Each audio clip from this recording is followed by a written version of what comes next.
চাকসু নির্বাচনে গতানুগতিক প্যানেলের মাঝে মনোযোগ কেড়েছে পাহাড়ি শিক্ষার্থীদের প্যানেল। সম্প্রীতির বন্ধনে ভিন্নধর্মী দুটি প্যানেল দিয়ে এরই মধ্যে ক্যাম্পাসে সাড়া ফেলেছে তারা।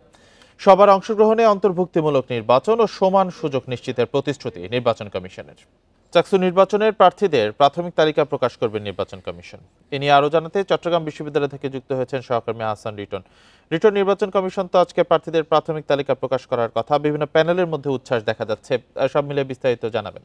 বান্ডেল থাকলে প্রতি সেনমানিতে টাকা বাঁচবে। বিকাশ সেনমানি বান্ডেল কিনে জিতুন প্রতি লেনদেনে। দেখুন, আজকে আসলে তালিকা প্রকাশের একটি কথা রয়েছে, তবে এখন মাত্র সকাল 9টা বাজলো। সম্পর্ক কারণে আসলে এখনো পর্যন্ত চাকসুতে নির্বাচন পরিচালনার সঙ্গে যারা জড়িত তারা এবং যারা প্রার্থী তাদের কেউই আসলে এখনো পর্যন্ত এসে পৌঁছেন। আমরা দেখছি আসলে গুটি গুটি করে একজন দুজন করে সেখানে প্রবেশ করছেন এবং সবার সবকিছু যদি ঠিকঠাক থাকে আজকে যে কোনো সকালবেলা যে কোনো একটি সময় সেটি আনুষ্ঠানিকভাবে প্রকাশ করা হবে বলে আমাদেরকে আসলে নির্বাচন কমিশনের পক্ষ থেকে বলা হয়েছে।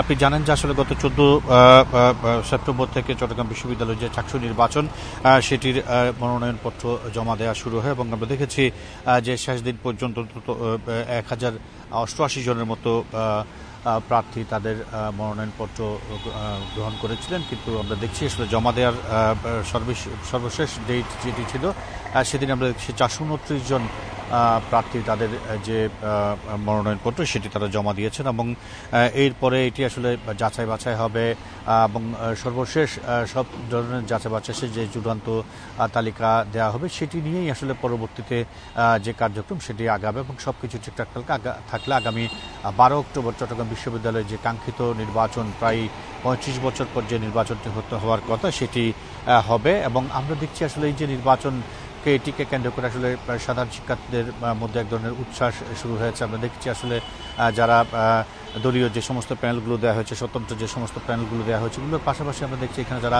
যে সমস্ত আদিবাসী শিক্ষার্থী রয়েছেন তারাও আসলে নতুন প্যানেল ঘোষণা করেছেন। তারা বলছেন পাহাড়ি বাঙালি সবাইকে মিলিয়ে একটি সুন্দর পরিবেশ যাতে চট্টগ্রাম বিশ্ববিদ্যালয়ে বিরাজ করে সেই লক্ষ্যে আসলে সবাই কাজ করবে এবং এই ক্ষেত্রে আসলে তারা আসলে নির্বাচন কমিশন এবং অন্যান্যদের সহায়তা চান। আমরা আসলে নির্বাচন কমিশন যিনি রয়েছেন তার সাথে কথা বলেছি। তিনি যেটি বলছেন সেটি হচ্ছে সবার অংশগ্রহণে একটি সুন্দর নির্বাচন যাতে হয় সে বিষয়ে তারা আসলে জিরো টলারেন্সে আছেন, অর্থাৎ কেউ যাতে কোনো রকমের অপ্রীতি ঘটনা ঘটাতে না পারে সে বিষয়ে তারা এখন থেকেই সোচ্চার রয়েছেন।